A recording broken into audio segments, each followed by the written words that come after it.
Today's learning target is I can construct and analyze scatter plots. Scatter plots are some of my favorite types of graphs.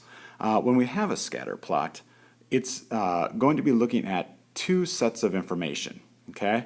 And it's going to be done, we're going to be graphing those just like what we've done here.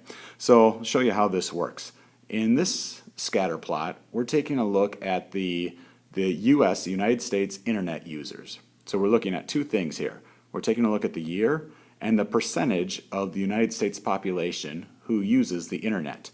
So we can see here on this graph, 1997, about 23% of people in the United States use the internet. Okay, and we can see that our next graphed point here was in the year 2000, and it looks like we're at about 42% of the population in the US use the internet. Okay, and we can see how that changes in 2001. It's about 52%. It goes up slightly in 2002 and 2003. 2004, there's a pretty good jump, and now we're at about 66% or so. And then 2005, we're at close to 70%. 2006 looks pretty similar, maybe a slight dip. Now the great thing about scatter plots is it can show us trends. And trends are what we notice is happening. Are things increasing? Are they decreasing? What's happening with information? So in this case, if you look at this, if I were to draw a line between all of these, I could see that my trend is increasing. So if I were to have a date, let's say like 2015, okay, based on the trend that I'm seeing, I'm going to say that my internet usage here is going to be more in that 90% range based on the trend. There are three types of relationships when taking a look at scatter plots. There are positive relationships, negative relationships, and no relationship. Let's take a look at each one of those. Here is an example of a positive relationship. In a positive relationship, as the number on the x-axis increases, so does the number on the y-axis. So this graph is showing the hours of study in a week and how that relates to the test scores. And so we can see that as the hours studying per week increase, so do the test scores. And so in a positive relationship, our trend goes upward. Now you'll notice there's a few, we call these outliers, a few specific places where maybe they dip a little bit, but on average, our trend is going upward.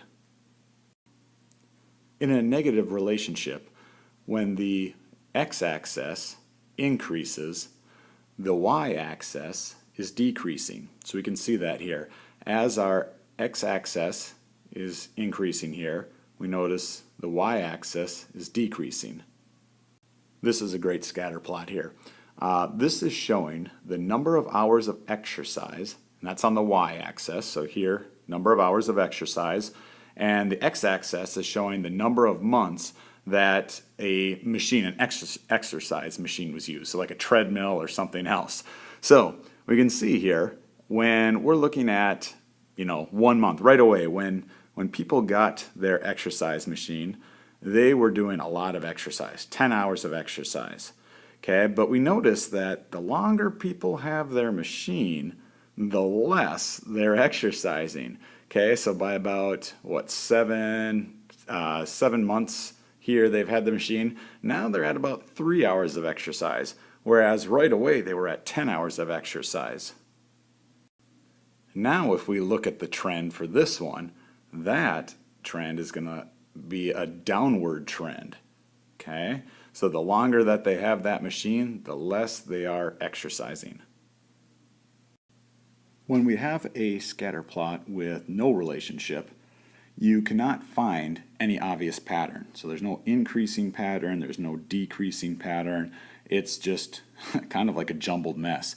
So this is kind of a fun graph to look at here. I just Googled scatter plots, and I found shoe size in relationship to a person's IQ.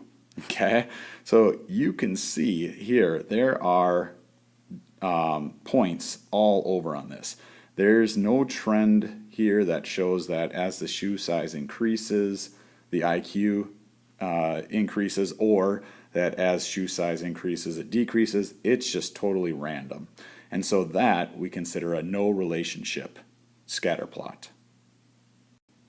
In today's assignment, you're going to be asked to make a scatter plot.